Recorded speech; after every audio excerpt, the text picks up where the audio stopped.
I think we are in a situation where Hamas is pulling all the levers that they can in order to prevent an Israeli attack on Hamas in Rafah. And the tool that Hamas has been using exceptionally well, cruelly and brutally well, is the Israeli hostages.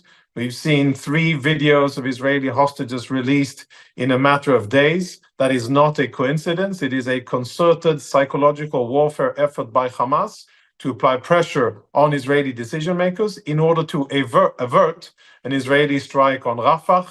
They understand, Hamas understands, that if Israel moves in on Rafah, that could be a potentially lethal blow, a decisive blow on Hamas, and they're doing everything they can in order to prevent it. So Hamas wants an end to the war. They're basically saying, we'll give you, Israel, a few hostages, not all of them, not the soldiers, not the men, but we'll give you a few of the hostages, between 20 and 40. Those are the reports. And for that, you, Israel, end the war. Those are conditions and demands that Israel cannot meet. And I think my assessment is that Israel cannot refrain from going into Rafah and defeating Hamas decisively, clearly. If it does that, then it would mean, if Israel doesn't go into Rafah, it would mean a Hamas victory. It would mean that the October 7 attack against Israel, the worst in Israel's history, where the most amount of Jews were killed since the Holocaust, was a strategic success, and that Hamas lives and is still in control of the Gaza Strip for the future. That would be defeat for Israel, and I think that this government and any Israeli government cannot do that. We're looking at similar activities to how the IDF operated in Gaza City and in Khan Yunis. Densely populated urban terrain with significant underground infrastructure, tunnels of various sizes and depth. We're looking at currently the presence of non-combatant Palestinians who will need to be evacuated for their safety out of the battlefield so that they are not affected by warfare. And then the IDF will be able to operate inside. I assess that it will take the IDF, if it applies 2 or maybe 3 divisional combat teams. I think that the operation in Rafah, including taking out the very important tunnels where weapons are smuggled from Egypt into Gaza, all of that included, I think can be completed in a matter of 3 months. What we're looking at is an area that is very restrictive in what it allows any military to do. Because of the density of buildings and the amount of construction on the ground, it takes a lot of time for any military to go in and to find the combatants, the Hamas fighters that will be using the civilian infrastructure there to fight from, to weed them out and to engage with them and to find where they're hiding under houses or inside houses. And it's not a unique endeavor for Israel. This is urban terrain. Every military that has fought in urban terrain since the Second World War is familiar with the circumstances. It takes a massive amount of troops to go in and fight successfully in urban terrain. There's a high attrition rate, meaning that we anticipate in Israel that there will be lots of Israeli casualties. And sadly, if there are civilians in the area left in Rafah, there will probably be civilian casualties as well. That's, by the way, why it's so important to evacuate civilians orderly and in an organized manner before the fighting starts. And it will be in the interest of anybody that cares about the well-being of Palestinian civilians to help these people out, to relocate to safer locations in central Gaza Strip and in other locations so that they're not in the middle of the fighting.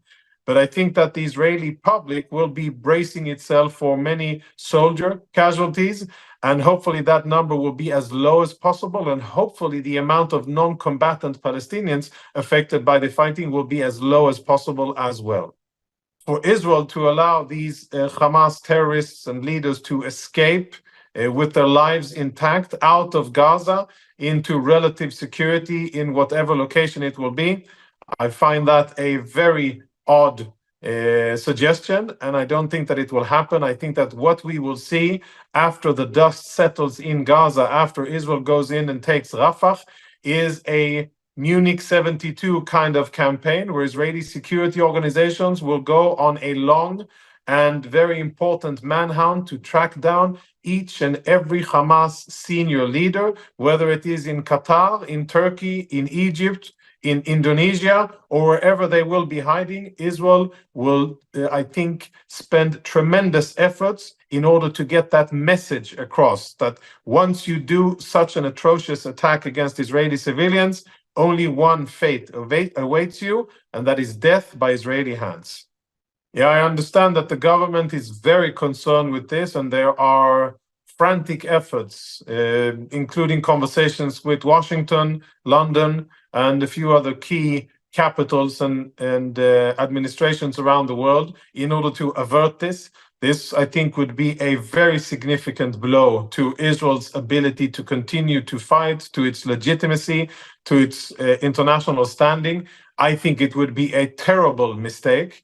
I understand that the Prosecutor Khan, is under tremendous pressure from his peers and other and people in that milieu of international law.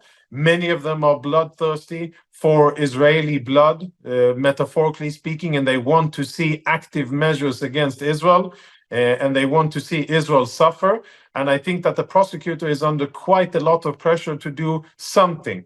And I think that that will not happen as long as the US signals, it doesn't have to do it openly, but signals to the prosecutor that this is not something that the Biden administration wants or think is fair or justified. And that is the key component here.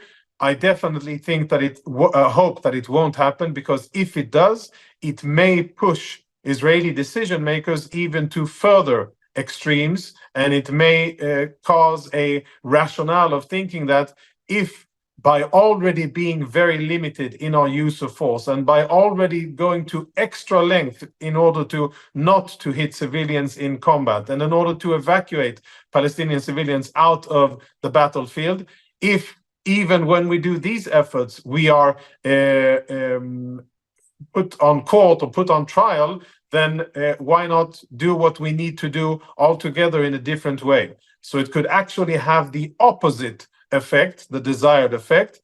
And I think that it is a very dangerous precedent that should be averted, and that the prosecutor should stand strong against the pressures that are applied on him and have been applied on him for quite some time. Every day that goes by, Israeli civilians are still outside of their homes. They have been forcefully evicted out of their homes. Northern Israel is empty of Israeli civilians. That is an atrocity against a sovereign democratic country by a terrorist organization funded and run by Iran, using Lebanon as its launchpad. That is a situation that is not sustainable. And Israel, if the world, if the US, France, Germany, and the UN won't be able to create some kind of diplomatic solution that allows Israeli civilians to go home, Israel will be forced to. There's no other way. And what that means is for Israel to use quite significant force against Hezbollah in order to push Hezbollah back. When will that happen? I assess that it will happen only after Israel is over the top in terms of main combat operations in Gaza, i.e. meaning after at least midway of our operation in Rafah. Then the IDF would be able to avail itself to deal with a much bigger and much more dangerous enemy, which is holding hundreds of thousands of Lebanese civilians as their human shields. And at the end of this, will be held accountable by Lebanese civilians for the destruction that will rain down on Lebanon as a result of Hezbollah's actions. And we should not be confused. Hezbollah started this on October the 8th. Hezbollah is the aggressor here. Israel is defending itself. And at the end of whatever conflict we will see, Lebanon will suffer, Hezbollah will suffer, and nobody should come and accuse Israel of the consequences that Lebanon will suffer as a result of Hezbollah's aggression against Israel.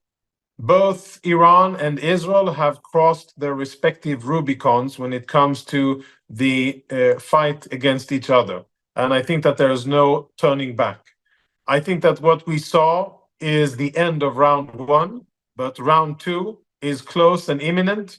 and there are rounds 3, 4, 5, and possibly more. This could be a very long title weight battle, at the end of which, or what's on the table here, are Iranian military nuclear capabilities and Iran's continued ability to fund and arm proxy organizations that wreak havoc all across the Middle East and are trying to kill Israelis and kill Jews wherever they are, whether it's in Israel, in Europe, or in Southeast Asia, or in America. That is what Israel will be focusing on.